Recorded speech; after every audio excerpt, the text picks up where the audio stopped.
नमस्कार दोस्तों, स्वागत है आपका हमारे इस 5000 एमसीक्यूज टेस्ट सीरीज़ के अंदर। इसमें हम लगभग 5000 के आसपास क्वेश्चन डिस्कस करेंगे, जिसमें हमसे ये जो सारे सब्जेक्ट है, जिसमें polity, history, economics, geography, Indian geography, environment and ecology, art and culture, और साथ ही साथ जो हमारी जनरल साइंस है और जो करंट अफेयर के तहत हमारी जो पीटी 365 है उसको हम कवर करेंगे। इससे जो ये हमारा दूसरा वीडियो, इससे पहला वीडियो था वो लाइव था, जो आप लाइव के वाले सेक्शन है उसमें जाकर देख सकते हैं। तो चलिए शुरू करते हैं। पहला जो हमारा सेक्शन है वो अभी राज्य व्यवस्था, यानी जो हमारी जो पॉलिटी है, जो हमारी जो सबसे मशहूर किताब है कौन सी, जो लक्ष्मीकांत की किताब है, उससे क्वेश्चन लिए गए थे, साथ ही साथ एनसीईआरटी से। तो पहला क्वेश्चन क्या कहता है, निम्नलिखित कथनों पर विचार कीजिए। भारतीय शासन अधिनियम 1919 के तहत वयस्क मताधिकार का प्रावधान किया गया था। यानी जो व्यक्ति वयस्क हो चुका है, यानी अपनी एक निश्चित आयु यानी 18 वर्ष या 21 वर्ष की आयु पूर्ण कर चुका है, उसे मतदान का अधिकार था। दूसरा कथन क्या कहता है, भारतीय शासन अधिनियम 1919 में लोकसभा और राज्यसभा की व्यवस्था की गई थी। तीसरा कथन क्या कहता है, भारतीय शासन अधिनियम के तहत जो वो सराय की कार्यकारिणी परिषद में सभी सदस्य भारतीय होना अनिवार्य थे।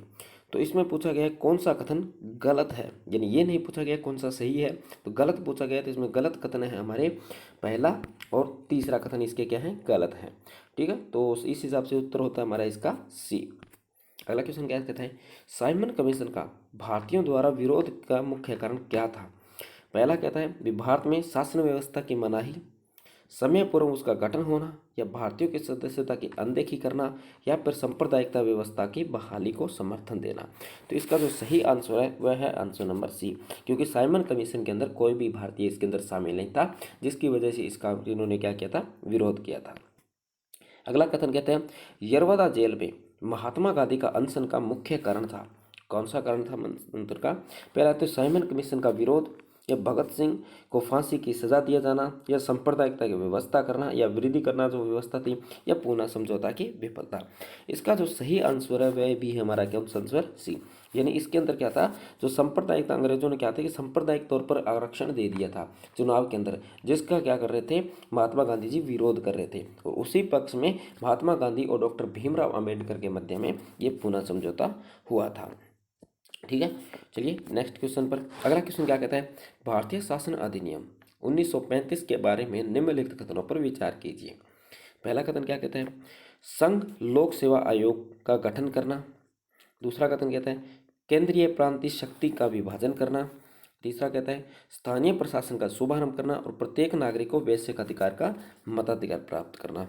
ठीक है, तो जैसा कि हम जानते हैं जो वैश्विक इसमें बताना है असत्य कथन, जो वैश्विक मताधिकार था वो अंग्रेजों ने हमें कभी दिया ही नहीं। तो इसका जो यानी हमारा फोर्थ है, तो जहाँ पर हमारा फोर्थ है वो हमारे क्या होंगे, सही होंगे, यानी ए इसका कैंसिल हो जाता है। दूसरा क्या था, संघ लोक सेवा आयोग का गठन, ये भी कथन क्या है, इसका गलत हो जाता है, क्योंकि इसका जो गठन था इससे पहले जो ली आयोग आया था उसके तहत 1926 के अंदर इसका कर दिया गया था। ठीक है, तो पहला और फोर्थ है, बाकी ये बीच वाले जो दोनों ही कथन है वो दोनों दोनों क्या है, सत्य है। तो एक और चार किस में, हमारा बी के अंदर, तो आंसर हो गया बी। अगला कथन कहता है, निम्नलिखित कथनों पर विचार कीजिए।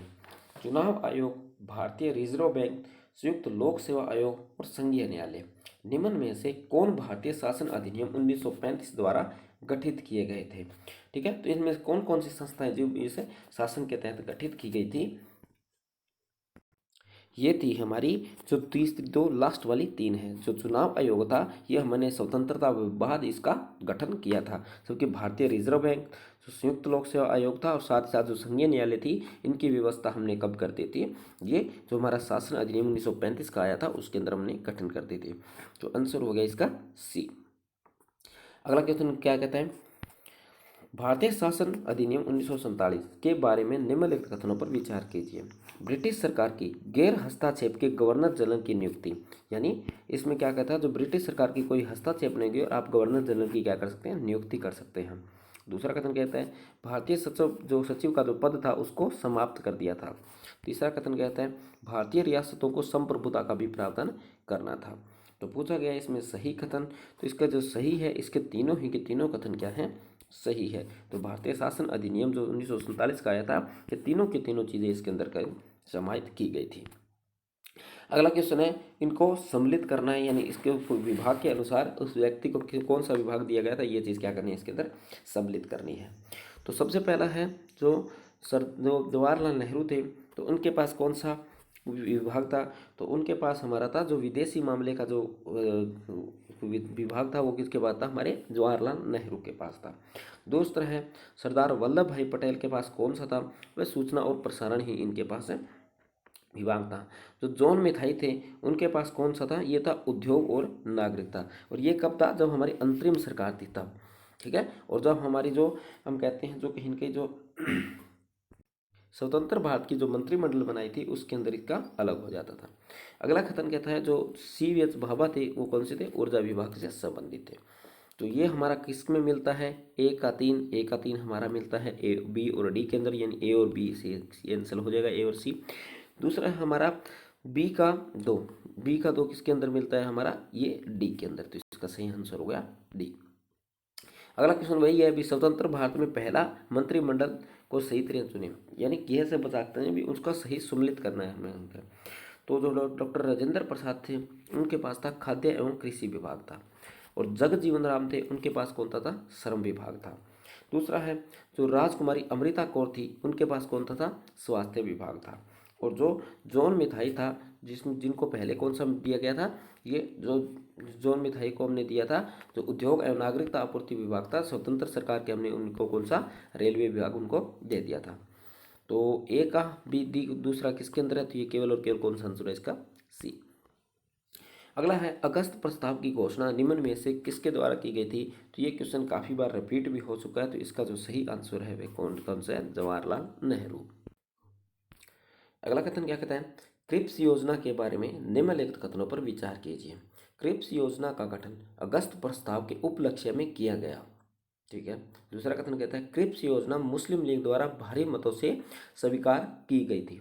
तो इसमें पूछा गया सही कथन, जो क्रिप्स मिशन को जो मुस्लिम लीग थी, उन्होंने क्या किया था, बाइकआउट किया था, इसको उन्होंने नहीं माना था। तो आंसर है इसका जो पहला है उसका सी एक है, तो इसका आंसर हो गया हमारा ए, क्योंकि सही कोट पूछा गया है। अगला कथन क्वेश्चन क्या कहता है, कैबिनेट योजना द्वारा सुझाए गए संविधान सभा के बारे में निम्नलिखित कथनों पर विचार कीजिए।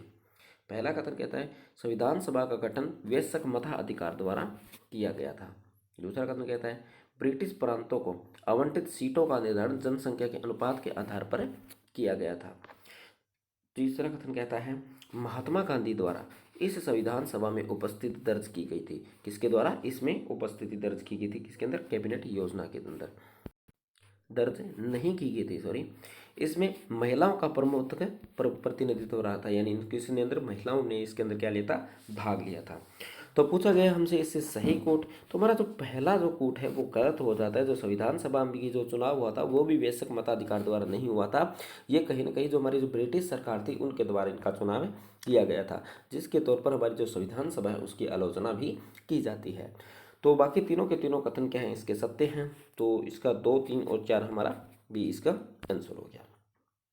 अगला कहता है निम्न में से किसके द्वारा उद्देश्य प्रस्ताव पेश किया गया था, ठीक है। तो ये पेश भी किसके द्वारा किया गया था, जवाहरलाल नेहरू के द्वारा किया गया था। और साथ ही साथ जो हमारा जो अगस्त प्रस्ताव था वो भी किनके द्वारा किया गया था, जवाहरलाल नेहरू के द्वारा भी किया गया था। और हमारे जो उद्देश्य प्रस्ताव, जिसको हम संविधान की उद्देशिका या प्रस्तावना बोलते हैं, वो भी जवाहरलाल नेहरू द्वारा ही पेश किया गया था। अगला क्वेश्चन क्या कहते हैं, निम्न में से कौन एक उद्देश्य प्रस्ताव का भाग नहीं है, ठीक है। जो हमारी जो प्रस्तावना है या उद्देश्य प्रस्ताव था उसका भाग नहीं है। सबसे पहला कहता है भी प्रत्येक क्षेत्र को भारत में शामिल होंगे जो संघ का क्या होते हैं, हिस्सा होंगे, यानी जो भी क्षेत्र होगा वो भारत में शामिल होगा, वो क्या होगा, भारत का एक हिस्सा होगा। दूसरा कथन कहता है संप्रभु व स्वतंत्र भारत की सभी शक्तियां जनता में क्या होगी, निहित होगी। तीसरा कथन कहता है भारत एक धर्मनिरपेक्ष राज्य होगा। चौथा कथन कहता है विश्व शांति एवं मानव कल्याण को बल दिया जाएगा। तो इसका जो सही आंसर है वह है सी, यानी जो इस जो उद्देश्य प्रस्ताव था उसके अंदर धर्मनिरपेक्षता में किसी प्रकार की कोई बात नहीं थी। अगला कथन कहता है माउंटबेटन योजना में प्रस्तुतिकरण का उद्देश्य था, यानी जो माउंटबेटन योजना थी उसका जो मुख्य उद्देश्य क्या था प्रस्तुत करने का, पहला है जो संविधान का निर्माण दूसरा कहता है भारत को स्वतंत्रता का हस्तांतरण करना। तीसरा कहता है भारत का विभाजन। और चौथा कहता है उपरोक्त में से सभी। तो ये जो कहीं ना कहीं जो माउंटबेटन योजना थी वह इसीलिए आई थी क्योंकि जो मुस्लिम लीग और कांग्रेस के बीच में जो विवाद बना था, जो मुस्लिम लीग पाकिस्तान की मांग करती थी, वो उसने क्या कर दिया था, अपना लिया था। इसलिए भारत के विभाजन के लिए माउंटबेटन योजना का बनाई गई थी। अगला क्वेश्चन क्या कहता है, निम्नलिखित कथनों पर विचार कीजिए। प्रथम संसद में संविधान सभा की अध्यक्षता किसके द्वारा, डॉक्टर राजेंद्र प्रसाद द्वारा। और विधायिका की जो अध्यक्षता वो किसके द्वारा की गई थी, जीवी मंगला द्वारा की गई थी। दूसरा कथन कहता है माउंटबेटन योजना ने कैबिनेट योजना द्वारा नामित सदस्यों की संख्या की कमी की थी। यानी जो माउंटबेटन योजना थी उसने क्या की थी, जो योजना के अंदर जो हमारी जो नामित जो सदस्यों की जो संख्या बनाई गई थी उसमें कमी की थी। तो ये दोनों ही बातें हमारी सही हैं क्योंकि जब संसद जब पहली बार संविधान सभा बनी थी उसमें जब एज ए कार्यपालिका के तौर पर जब संविधान सभा की गठन यानी जो बैठक होती थी तो उसकी अध्यक्षता हमारे डॉक्टर राजेंद्र प्रसाद द्वारा की जाती थी। और जब एक विधायिका के रूप में इसकी बैठक होती थी तब किसके द्वारा, जीवी मंगलम द्वारा इनकी अध्यक्षता की जाती थी। और जो माउंटबेटन योजना थी उसने क्या किया था, क्योंकि दो पाकिस्तान और भारत दो राज्य बना दिए थे, उसकी वजह से क्या होगा, तो कुछ जो हमारे जो नामित सदस्य थे वह पाकिस्तान की जो संविधान सभा थी उसके अंदर हो चले गए थे, जिसकी वजह से इनमें क्या हो गया था, नाम में कमी हो गई थी। तो पूछा गया सही आंसर, तो दोनों ही सही है, तो आंसर हो गया इसका सी। ठीक, तो अगला है हमारा जो पोर्शन है वो विजन IAS है, जो PT 365 में जो पॉलिटी है उसको हम लेते हैं। ठीक है, तो पहला क्वेश्चन क्या कहता है, गैर कानूनी गतिविधि अधिनियम 1967 के बारे में निम्नलिखित कथनों पर विचार कीजिए। तो यह कहता है यह अधिनियम प्रत्येक व्यक्ति जो भारत से संबंधित है पर लागू होता है, जबकि सामुदायिक स्थिति पर यह क्या है, मौन है। दूसरा कथन कहता है इस अधिनियम के तहत जांच केवल पुलिस द्वारा ही की जा सकती है। तीसरा कथन कहता है अधिनियम के अनुसार जो प्रतिबंधित व्यक्ति को अधिकरण के समक्ष सुनवाई का अधिकार है। तो इसमें से ये पूछा गया है, इसमें से कौन सा कथन सही नहीं है, ये गलत हो गया। कौन सा कथन क्या नहीं है, सही नहीं है। तो इसमें जो सही नहीं है वो कौन कौन से कोड हैं, हमारा जो पहला है वो भी गलत है और दूसरा भी हमारा गलत है, तीसरा सही है। तो 1 और 2 इसका सही आंसर हो जाता है। जैसे ये दो अधिनियम है कहीं के जो ये तो है भी, ये जो व्यक्ति है जो प्रत्येक व्यक्ति का जो भारत से संबंधित है उस पर लागू होगा, मगर ये बात नहीं है भी ये सामुदायिक पर है, ये व्यक्ति और सामुदायिक दोनों पर ही लागू होता है। अगला कहता है यह अधिनियम है जो जो केवल पुलिस द्वारा है, ये भी गलत है क्योंकि इसके द्वारा कुछ एजेंसियां भी जो भी इनका क्या करती हैं, इस पर मॉनिटरिंग कर सकती है, यानी गतिविधि को गैर कानून घोषित कर सकती है, जिसमें हम NIA भी एक ऐसी एजेंसी है जिसको हम राष्ट्रीय जांच एजेंसी के रूप में भी मानते हैं। अगला कथन क्या कहता है, निम्नलिखित कथनों पर विचार कीजिए। भारत की संप्रभुता एवं अखंडता, देश की सुरक्षा, अन्य देशों के साथ मैत्रीपूर्ण संबंध, लोक व्यवस्था, निम्न में से किस परिस्थिति में फोन ट्रैपिंग संभव है। तो ये चारों ही व्यवस्थाएं ऐसी हैं जिसके अंदर हम फोन ट्रैपिंग कर सकते हैं किसी भी व्यक्ति की या किसी समुदाय की। तो चारों कथन हमारे क्या हैं, सत्य हैं। दूसरा अगला कथन है निम्न में से किन संस्थाओं को फोन ट्रैपिंग की अनुमति है, भी कौन कौन सी संस्थाएं जो फोन ट्रैपिंग हमारा कर सकती हैं। दूसरा है हमारा सूचना आयोग, जिसको हम आसूचना आयोग भी बोलते हैं, जिसको IB यानी इंटेलिजेंस ब्यूरो भी बोलते हैं। दूसरा केंद्रीय अन्वेषण ब्यूरो भी बोलते हैं, जिसको हम CBI बोलते हैं। प्रवर्तन निदेशालय, जिसको हम ED बोलते हैं। और दूसरा केंद्रीय प्रत्यक्ष बोर्ड है, वो भी क्या कर सकता है, इनको यानी फोन ट्रैपिंग कर सकता है। तो इस हिसाब से हमारा जो उत्तर हो गया वो भी, इसका भी आंसर A हो गया, यानी चारों की चारों ही हमारी सही है। अगला कथन कहता है भुला दिए जाने का अधिकार के बारे में निम्नलिखित कथनों पर विचार कीजिए। यह अधिकार व्यक्ति की राज्य द्वारा संग्रहित जानकारी को हटाने का अधिकार प्रदान कराता है। दूसरा कथन कहता है यह अधिकार असीमित नहीं है, इस पर युक्ति युक्त प्रतिबंध लगाया जा सकता है। तीसरा कथन कहता है वर्तमान में भारत में इस प्रकार के अधिकार का क्या है, अभाव है, यानी वर्तमान में भारत में ऐसा कोई भी अधिकार नहीं है। तो सॉरी, इसमें भी इसमें कौन सा हमें सत्य कथन पहचानना है। तो अगर हम सत्य कथन की बात करें, जो पहला जो हमारा जो कथन है वो गलत हो जाता है। ठीक है, क्योंकि जो राज्य के द्वारा नहीं है, इसमें जो व्यक्ति की जो व्यक्तिगत जानकारी होती है जिसको हम किसी सोशल मीडिया प्लेटफॉर्म पर या किसी ऐसी जगह पर हम यानी पोस्ट कर देते हैं जिसको भी अभी वर्तमान समय में उसकी क्या है आवश्यकता नहीं है, तो हम उस जानकारी को क्या कर सकते हैं, हटा सकते हैं।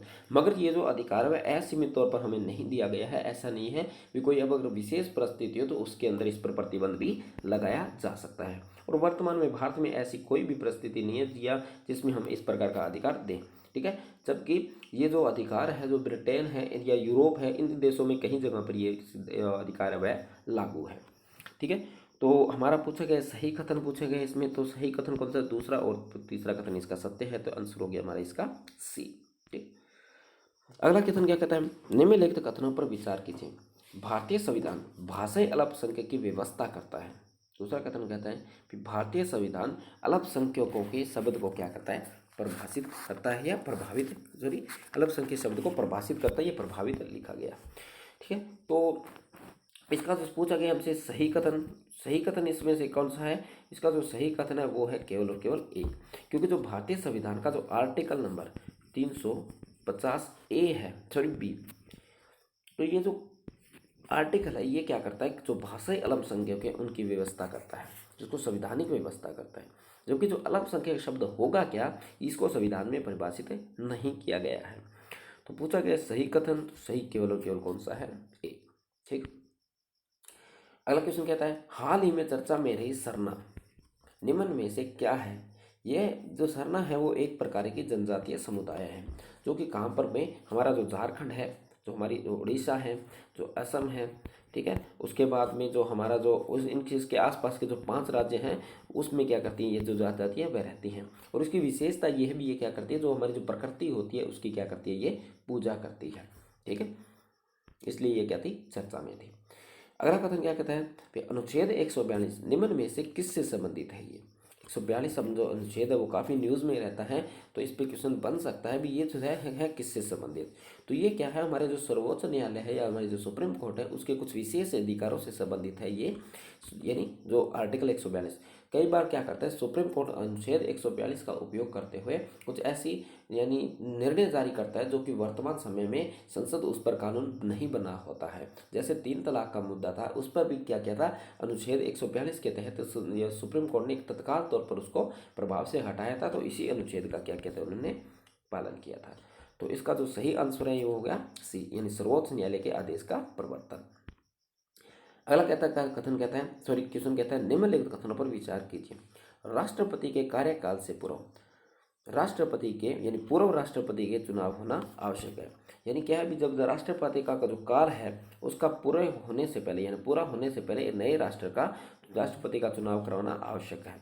दूसरा कथन कहता है कि राष्ट्रपति चुनाव दल बदल कानून का एक अभाव है राष्ट्रपति के चुनाव में। तो ये कथन इसमें पूछा गया सही कथन, तो सही कथन कौन से, दोनों ही कथन इसके सत्य हैं। क्योंकि जो राष्ट्रपति का जो चुनाव है वह कब होगा, जब वर्तमान राष्ट्रपति अभी गद्दी पर है तभी उसका एक चुनाव कर दिया जाए, क्योंकि जो राष्ट्रपति का पद है वो कभी भी खाली नहीं रहता है। कभी कोई विशेष परिस्थिति अगर हो भी जाती है तो उस ऐसी परिस्थिति में उपराष्ट्रपति राष्ट्रपति के रूप में कार्य करता है। अगर उपराष्ट्रपति भी कार्यकाल में नहीं है तो हमारे जो सुप्रीम कोर्ट के मुख्य न्यायाधीश हैं वो क्या करते हैं, राष्ट्रपति का पद संभालते हैं, ठीक है। और अगर इसी प्रकार की ये प्रक्रिया अगर मुख्य न्यायाधीश भी अनुपस्थित हैं तो फिर क्या करते हैं, जो वरिष्ठतम जो हमारे न्यायाधीश होते हैं वो क्या करते हैं, राष्ट्रपति की गद्दी पर बैठते हैं, राष्ट्रपति के रूप में कार्य करते हैं।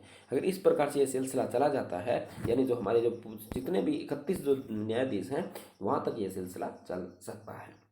अगला कहता है जो दल बदल कानून है, जिसको हम बोलते हैं, जो कोई भी जो दल हो, दल बदल का जो कानून था हमारी जो 10वीं अनुसूची से संबंधित है, वो क्या होता है, राष्ट्रपति के चुनाव में लागू नहीं होता है। यानी भी कोई भी व्यक्ति किसी भी राष्ट्रपति को चुनाव दे सकता है, यानी ये जरूरी नहीं है जिस दल के अंदर वह चाहे उसी दल के अंदर दे, वह स्वतंत्र होता है अपने वोट के प्रति। तो पूछा गया सही कथन, तो इसके दोनों ही कथन क्या है, सत्य है। अगला कहता है राष्ट्रपति चुनाव की जिम्मेवारी निम्न में से किसकी होती है। तो ये किसकी होती है, भारतीय चुनाव आयोग की होती है। ये बिल्कुल सिंपल सा क्वेश्चन था। अगला क्वेश्चन क्या कहता है, निम्न में से कौन राष्ट्रपति और उपराष्ट्रपति के चुनाव में भाग नहीं लेते हैं, सॉरी भाग लेते हैं। तो कौन कौन से हैं, लोकसभा के निर्वाचित व मनोनीत सदस्य, राज्यसभा के निर्वाचित व मनोनीत सदस्य हैं व राज्य विधानसभा के प्रेसिडेंट हैं। यानी इसके अंदर अगर जैसे ये क्या है असत्य कथन है, तो इसके अंदर असत्य हमें पहचानना है।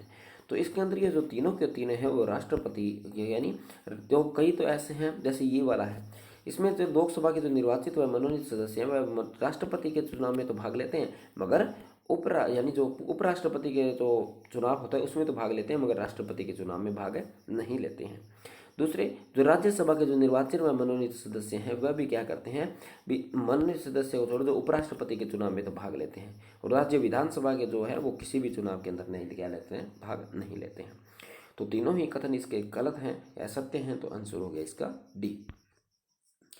अगला क्वेश्चन कहता है निम्नलिखित कथनों पर विचार कीजिए। राज्यपाल राष्ट्रपति के प्रसाद पर पद धारण करता है। दूसरा कथन कहता है राज्यपाल और केंद्र सरकार के मध्य मतभेद की स्थिति में राष्ट्रपति राज्यपाल को हटा सकता है।